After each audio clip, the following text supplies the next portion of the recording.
Something pretty significant just happened in the world of public health, and it happened right out in the open on the CDC's own website. It has to do with one of the most heated debates out there, the connection between vaccines and autism.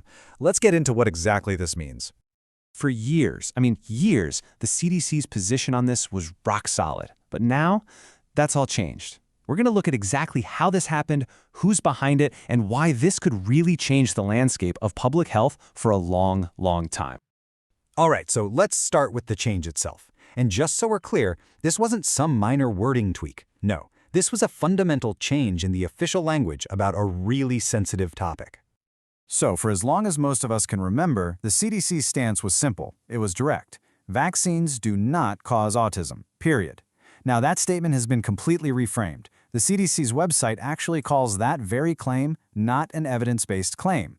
Wow, that is a massive shift in how one of the most important health organizations in the world is talking about vaccine safety. And it goes even deeper than that. The website now actually includes a line saying that research linking vaccines to autism has been, and I'm quoting here, ignored by health authorities.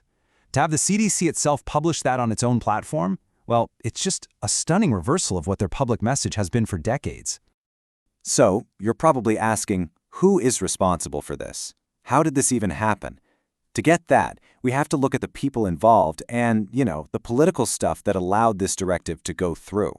The order to make these changes to the CDC's website, it came directly from Robert F. Kennedy Jr., who is the current Secretary of Health and Human Services.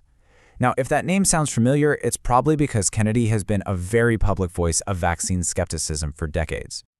So, how did Kennedy get confirmed to that post? Well, his confirmation was pushed forward by Senator Bill Cassidy, who is not only the chair of the Senate Health Committee, but also a physician.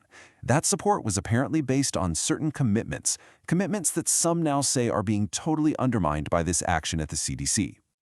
As you can probably guess, this change sent absolute shockwaves through the medical and scientific communities. And the reaction? It was swift and it was strong.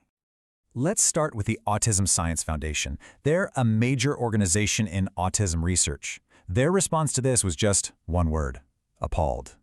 When that comes from a key group in this field, a single word like that, well, it says a lot.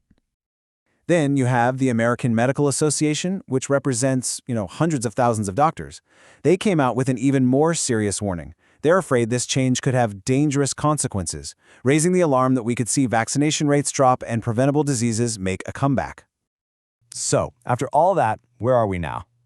The impact of this goes way beyond just a few words on a web page.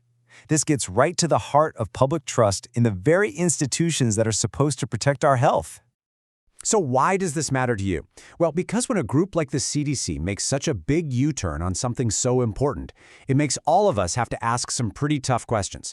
Like, who do we trust for health information? How is science supposed to work? And what really happens when science gets tangled up with politics? Really, this whole thing just boils down to one huge critical question. When a scientific consensus that's been built up over many, many years is suddenly changed by a political directive, what does that do to public trust?